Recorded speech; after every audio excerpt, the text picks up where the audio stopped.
बहुत सारी माताएं आकर के चर्चा सुनने लगते हैं तो उनके परिवार के लोग क्या थे, उनके पति क्या करते थे, दूर किनारे पर जा करके अपनी कमाई धमाई करते थे। जब रात को आकर के देखे घर में रोटी ठंडी पड़ी है, दाल गर्म नहीं है, आज सब्जी नहीं पकाया है और रोज परेशान ठंडी रोटी खा खा कर, तो उन्होंने पता किया कि हमारी पत्नियां रात होते जाती कहाँ पर है। जब उन्होंने पता किया कि वो तो भैरव सेठ के घर में जाते हैं और वहां पर जाकर के चर्चा सत्संग करते, रात को जाती और सुबह आती है, सुबह फिर चल जाए, हमें नाश्ता ही नहीं मिलता, भूखे पेट हमें काम करने के लिए जाना पड़ता है। वो भैरव सेठ के घर में आकर के कहते हैं कि हे सेठ जी, आप घर में जो चर्चा सत्संग करते हैं उसको बंद करा दीजिए, ठीक है, हमारी पत्नी आपके घर में आती है तो हमें खाने के लिए नहीं मिलता है। तो भैरव सेठ कहते मैं तो किसी को बुलाने के लिए जाता नहीं हूँ, और तो अपने आत्मा कल्याण के लिए आते हैं तो मैं उनको मना नहीं कर सकता है। नहीं भेजना तो आपने अपने पत्नी को जाके समझा तो कल से नहीं आएंगे। अब पत्नियों को जाकर के डांटा, वो पत्नियां बोल देगी हम तो जाएंगे चर्चा सुनने के लिए, और परेशानी। उन्होंने फिर पता है कि इनका लीडर कौन है और लीडर को जाकर के पकड़ा जाए। तो वहां पर पता चला कि लीडर तो वो कौन है, तेजबाई नाम की जो बुढ़िया है वो लीडर है। और वो बुढ़िया के पास सारे उनके पति पहुंच जाते हैं, जाकर कहते हैं माता जी आप तो अब आपकी तो उम्र हो गई है, हम तो कमाने दमाने वाले को से कुछ खाएंगे, पेट पालेंगे, उनको बच्चों का पालन पोषण करेंगे, इसीलिए आप चर्चा में जाना बंद कर देगी तो हमारी पत्नियां भी चर्चा में नहीं जाएंगी, तो हमें गरम गरम रोटी खाने को मिलेगी, इसलिए आप चर्चा में मत जाइए। इस कारण से अब वहां पर जब सब कुछ हो गया तो माता जी कहते कि देखो अब मेरा उम्र तो हो गया, कुछ दिन का जीवन तो बचा है। एक तो यहाँ पर चर्चा सत्संग सुनने को कभी मिलता नहीं है, एक तो सौभाग्य से मिला है, और तुम कहते हो कि मैं जाके चर्चा, मैं तो जाऊंगी, तुम्हें मना करना, अपने पत्नियों को मना करो, वहां भी परेशान। पत्नियों को जाकर डांटे, पत्नियां कहते हम तो वहीं जाकर रहेंगे। तो ऐसे समझा बुझा करके अपने बातों को सुलझा करके वो माता जी चर्चा चले जाते, वो पत्नियां भी अपने अपने पति खाना खिला कर चले, इस प्रकार करते करते सामंजस्य करके वो पत्नियां भी बड़े सेठ घर में चर्चा सुनने के लिए चली जाती है। ऐसा दिन करते पूरा गांव सुंदर साथ इकट्ठा हो गया, चर्चा सुना जा रहा है और भैरव सेठ सबसे आगे बैठ करके चर्चा सुनते हैं और उनकी आत्मा की जागृति नहीं हो रही है, चर्चा भी उनको अच्छी लग रही है। रोज आकर के सबसे पहले बैठते हैं और सब जाने के बाद उठते हैं। तो शाम के समय चर्चा खत्म होने के बाद 5-6 बजे के समय श्री जी टहल रहे होते हैं, बाग में थोड़ा घूमते हैं और श्री जी ने देखा भैरव सेठ तो हुक्का तान रहे, कितना लंबा हुक्का रख करके उसको धुआं फेंक रहे हैं और एक कटोरे में मांस खा रहे हैं और शराब भी पी रहे हैं। और श्री जी ने इस चीज को देखा तो भैरव सेठ को बुलाया और उनको समझाया, ये देखिए श्री जी ने कहा कि सेठ जी आपने हमारे सुंदर साहब को बंधन से मुक्त कराया, ये आपने बहुत अच्छा कार्य किया और मेरा भी कुछ कर्तव्य है कि आपकी आत्मा की जागृति करो, इसलिए मैं यहाँ आकर 2 महीने से चर्चा सुना रहा हूँ, लेकिन आपकी आत्मा जागृत नहीं हो रही है। इस कारण से आप 1 महीने के लिए क्या कर दीजिए, ये सारे जो हुक्का पीना है, शराब पीना है और मांस मछली का जो सेवन है उसको आप क्या कर दीजिए, 1 महीने के लिए छोड़ दीजिए। तो श्री जी ने कहा कि 1 महीने के अंदर यदि आपकी आत्मा की जागृति नहीं होती है तो आप क्या करिए, फिर से आप जिस कार्य को कर रहे हैं उस कार्य को करना आप शुरू कर दीजिए, क्योंकि नीतिकार का कथन है आहार शुद्धि सत्य शुद्धि, सत्य शुद्धि ध्रुवा शुद्धि। आहार शुद्धि होगी तो हमारी बुद्धि भी शुद्ध हो गए, हमारे मन चित्त बुद्धि अहंकार शुद्ध हो जाते हैं। इस कारण से आध्यात्मवादी को हमेशा सत्वगुणी भोजन करने का निर्देश दिया जाता है। यदि सत्वगुणी भोजन करेंगे तो हमारी बुद्धि पवित्र रहेगी, हमारा जीव पवित्र होगा, तो हमारे रक्त जो बहता है शरीर के अंदर, खून का संचार भी पवित्र होने से मन के अंदर कोई विकार उत्पन्न नहीं होता है, और विकार युक्त मन ही परमात्मा के सानिध्य को प्राप्त कर सकता है। इसलिए आध्यात्मवादी को दूषित पदार्थों का भोजन निषेध किया जाता है। इसलिए श्री जी ने उनको वो निषेध करा दिया। शराब, मांस, मदिरा कुछ नहीं खाना है आपको, लहसुन प्याज भी नहीं खाना है, मिर्च मसाला अधिक तेल वाला खाना नहीं खाना, आपको सादा भोजन करना है। क्योंकि लहसुन प्याज है तो शाकाहारी, कोई मांसाहारी तो है नहीं, लेकिन तमोगुण की मात्रा अधिक होने से मनुष्य का मन भी उसी तरह से हो जाता है। इस कारण लहसुन प्याज भी निषेध किया जाता है, मिर्च मसाला इसलिए मना किया जाता है।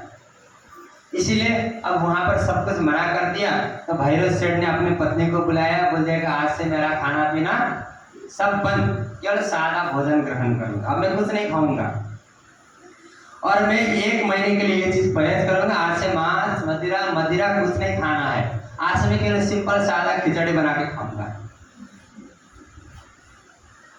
जब पता दे कि मैं केवल खिचड़ी खाऊंगा, सादा भोजन खाऊंगा, तो पत्नी क्या कहती है, पता नहीं कहाँ से महात्मा को पकड़ करके ले आते हैं।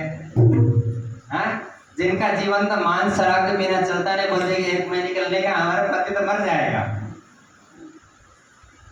तो भैरव से क्या कहते नहीं, श्री जी का आदेश है मैं 1 महीने तक बिल्कुल नहीं छूऊंगा, नहीं खाऊंगा, और 1 महीने के पश्चात मेरी आत्मा की जागृति नहीं होगी तो जैसा मैं पूर्ववत पहले जैसा खाता था वो सही मैं भोजन ग्रहण करूंगा। घर में लड़ाई झगड़ा शुरू हो गई और मन तो था नहीं पत्नी का, फिर भी उनके आदेश के अनुसार शुरू से खाना बनाकर उनको खिला दिया और फिर चर्चा वहां पर शुरू हो जाती है। और ये बात सहल है, ये अवश्य मोहे करना, ये छोड़ दे दज्जाल पे, या घर के लोग वहां पर दज्जाल हो जाता है। और इस कारण से कलयुग में कुछ भी कार्य यहाँ पर करना सरल नहीं होता। घर के लोग सबसे पहले आगे आ जाते हैं कि तुम्हें ये किसने बोला करने के लिए। हाँ, घर के लोग क्या बोलते हैं कि तुम कहाँ जा रहे हो, बोलेंगे हाँ आश्रम जा रहे हो। अरे कहाँ जा रहे हो, सन्यासी बनने जा रहे हो या घर द्वार छोड़ करके वहीं रहने जा रहे हो? बताओ कितने दिन के लिए जा रहे हो, आने की टिकट है या नहीं है? हाँ, घर वाले का टेंशन हो जाता है, कहीं पता है घर छोड़ के भाग गया। इसीलिए भैरव सेठ के घर में भी यही तानाशाही वहां पर अब उनकी पत्नी मचाती है।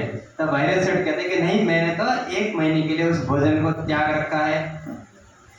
इतनी मेहनत से जो जागे अपनी आत्मा, तो और क्या चाहिए था हमको, कहा दिखाओ तुम। वो अपनी पत्नी को कहते हैं यदि 1 महीने तक मांस, मदिरा, लहसुन, प्याज, मिर्च, मसाला न खा करके यदि शुद्ध सात्विक भोजन करने से 1 महीने में मेरी आत्मा की जागृति हो सकती है, तो इससे बड़ा और मुझे क्या चाहिए। इसलिए मुझे यही भोजन खाना है। अब पत्नी चुप हो जाती है, वही प्रकार का भोजन उनके लिए बनाया जाता है और वहां पर उनके जो हुक्का रखा था सब कुछ उन्होंने तोड़ ताड़ करके फेंक दिया, फकीर बन गए 1 ही दिन में। अब मुझे कुछ नहीं खाना है।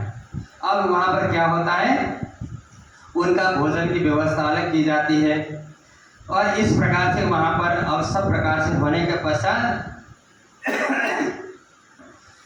भैरव सेठ रिच करके यार लिया परज है कई दिना, मैं परज फिर तोड़ूंगा जो दाखिल न हो मोबिना। यदि मेरी आत्मा की जागृति नहीं होगी और मैं सुंदर साथ के समूह में शामिल नहीं होऊंगा तो मैं फिर से एक भोजन के ग्रहण करूंगा। ऐसा भैरव सेठ कह रहे हैं। यो दृढ़ाव करके चर्चा लगे सुनने। अब इस प्रकार से भैरव सेठ ने अब सब कुछ छोड़ दिया और भैरव सेठ अब चर्चा सुन रहे हैं। सबसे पहले श्री जी ने इस संसार की नश्वरता के विषय में प्रकाश डाला, पहला दिन। दूसरे दिन अखंड ब्रजराज की चर्चा सुनाई और तीसरे दिन निराकार से परे अखंड ब्रजराज कहाँ पर अखंड है, केवल ब्रह्म सबलिक चतुष्पाद जमुना जी पार करके, पाटघाट पार करते, बड़े राम की हवेली पार करते हुए, चांदनी चौक में पार करते हुए, 4 चौरे मूल बिलावा है, वहां पर सिंहासन के अंदर युगल स्वरूप विराजमान है। श्री जी में वर्णन ही कर रहे थे, उनको प्रत्यक्ष रूप से राज्य का दर्शन हो जाता है तीसरे दिन में। आज बड़े सभा में अब खड़े हो जाते हैं तो भैरव सेठ क्या कहते हैं, मैं जन्म भर को छोड़िया। वो कहता है कि मैंने अब जीवन भर के लिए मांस मदिरा शराब सब पीना गलत जो आदतें हैं सब छोड़ दिया। ये चारों वस्तु निषेध और इसको मैंने जीवन भर के लिए छोड़ दिया। वस्तु भय मोहि प्राप्त, जिस वस्तु प्राप्त करने के लिए मैंने ये सब प्रतिज्ञा ली थी वो वस्तु मेरी पूरी हो गई। पाया माया मोहे भेद, अब मैंने उस परमात्मा को प्राप्त कर लिया। ये संसार कहाँ से बनी है, परमात्मा के सारे रहस्य जो है मेरी सुरता निराकार से पार थे, तीन पार के भी पार, अब मेरी सुरता वहां पर पहुंच गई है। अब मैं जीवन भर के लिए अब ये सब नहीं खाऊंगा। भैरव सेठ को 3 दिन में वो वस्तु की प्राप्ति कैसे हो गई? जो हिमालय में रहने वाले करोड़ों हजारों वर्ष समाधि लगाते हैं, वार्षतंत्र कथा ने उसी परमात्मा को प्राप्त करने के लिए भगवान से 20,000 वर्षों की समाधि लगाते हैं, फिर ही उनको प्राप्त है। भैरव सेठ तो मांस मदिरा शराब सब कुछ व्यसन करने वाला 3 दिन में कैसे प्राप्त हुआ? विश्वास, विश्वास करे ने दौड़े थी कार्तम का फल पा। विश्वास हो तो आप यहाँ बैठे बैठे भी अपने धनी को प्राप्त कर सकते हैं, जो भैरव सेठ ने वहां पर प्राप्त कर ले। इसलिए प्रेम और विश्वास होना आवश्यक है। समाधि कैसे प्राप्त होती है? समाधि सिद्धि ईश्वर प्रणिधानत्व, जब परमात्मा के चरणों में अपना संपूर्ण समर्पण हो जाए तब जाकर के परमात्मा को प्राप्त किया जा सकता है। इसलिए परमात्मा में पूरी तरह से निष्ठा हो, श्रद्धा हो, विश्वास हो तो हम परमात्मा को प्राप्त कर सकते हैं। परमात्मा हमसे दूर नहीं है। यह स्थिति यहाँ पर भैरव सेठ की है। और तीसरे दिन उनको दर्शन हो जाता है और पूरे शहर में अब क्या हो जाता है, खलबले मच जाते हैं। भैरव सेठ जीवन पर्यंत मांस के बिना नहीं रुक सकता, जो शराब के बिना नहीं रुक सकता, गलत आचरण नहीं रुक सकता, उसने जीवन भर के लिए सब कुछ छोड़ दिया।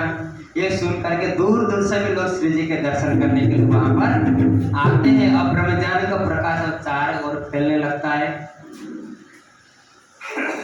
अब इस कारण से जब उनकी आत्मा की जागृति हो जाती है, इस कारण जब भैरव की आत्मा की जागृति हो जाती है, सबने अपने अपने चरणों में सब कुछ विश्वास से कर लिया है कि परमात्मा के चरण को प्राप्त करना है, तो निष्ठाबद्ध होकर के चर्चा सत्संग का अनुसरण करना पड़ेगा। वहां पर उन्होंने कह दिया कि हम चर्चा सुनने चाहेंगे, तो उनको विवश होकर के उनको वहां पर भेजना पड़ता है। और तेजराय ने मना कर दिया कि मैं भी वहां पर चर्चा सुनने के लिए जाऊंगी। और वहां पर उन्होंने कहा कि एक तो यहाँ पर बहुत ही अनमोल समय हमें मिला हुआ है, मेरा जीवन तो कुछ समय का है, अब तो ये समय मेरा कुछ समय के पश्चात खत्म हो जाएगा। इस कारण से मैं जब तक यहाँ पर रहूंगी तब तक जाकर के चर्चा सत्संग का लाभ लेते रहूंगी। इस प्रकार से यहाँ पर बहुत सारे सुंदर साथ की आत्मा की जागृति यहाँ पर होती है। और वहाँ पर जो सुंदर साथ थे उनका जो है अमिया भाई है, आलोक भाई है, मोर भाई, इंद्रावती भाई आदि बहुत सारे सुंदर साथ थे, जिन्होंने श्री देवचंद्र जी के साथ में वहाँ पर तारतम ज्ञान ग्रहण कर रखा था। नौतनपुरी में अपने कार्य की सिलसिला में वहाँ पर अवासी मंदिर में आकर के रुके हुए थे, लेकिन राज्य को भूल चुके थे। अब वहाँ आकर के तारतम ज्ञान ग्रहण कर लिया। उन्होंने अक्षरातीत धामधनी के चरणों में अपना सब कुछ अर्पण कर दिया। और इस प्रकार से आवास बंदर के अंदर श्री जी के मुखारबिंद से परम धाम के अलौकिक चर्चा को सुन करके वहाँ पर प्रतिदिन चर्चा चितवनी वहाँ पर होने लगा। और चित्त राज को एक तरफ बढ़ते चला और राज्य सोचने लगते हैं कि अब सब सुंदर सा राज्य के चरणों में लग गए हैं और सबकी सुरता राज्य के चरणों में लगी हुई है। और नए सा आवते हैं सो करते हैं ता रमण ब्रजरास को सो बानी भले भांत लेता। और सबको अखंड ब्रजरास के द्वारा श्री जी वहाँ पर परमात्मा की पहचान कराते हैं। किस प्रकार से 11 साल 52 दिन तक अक्षरातीत की आवेश शक्ति उनके अंदर बैठ के लीला कर रही थी। इस कारण से वहाँ पर बहुत सारे सुंदर की जागृति हो जाती है। जब श्री जी ने वहाँ से अवासी बंदर से जाने के लिए स्वीकृति मांगी तो सभी सुंदर साथी श्री जी को वहाँ से जाने के लिए मना कर दिया। आप अभी वहाँ पर और बैठिए और हमारी आत्मा की जागृति करते रहिए। लेकिन वहाँ पर किसी कारण में जब श्री जी को कहीं जाना होता है तो किसी न किसी कारणवश वहाँ कोई न कोई कारण बन जाता है, क्योंकि श्री जी को पता है कि मैं एक ही जगह रहूंगा तो परम धाम की जो मूल आत्मा है शाकुंडल और शाकुमर की आत्मा को जागृति करेंगे तब ये खेल जल्दी से समाप्त होगा और सबको परम धाम में जाकर के जागृत होना है। क्योंकि देवचंद्र जी ने सबसे पहले यही बात, ये दोनों आत्माओं की जागृति होता ही सभी आत्माओं की जागृति हो जाएगी। इसलिए दो आत्माओं को ढूंढने के लिए श्री जी अलग अलग प्रांतों में, अलग अलग देशों में यात्रा कर रहे हैं।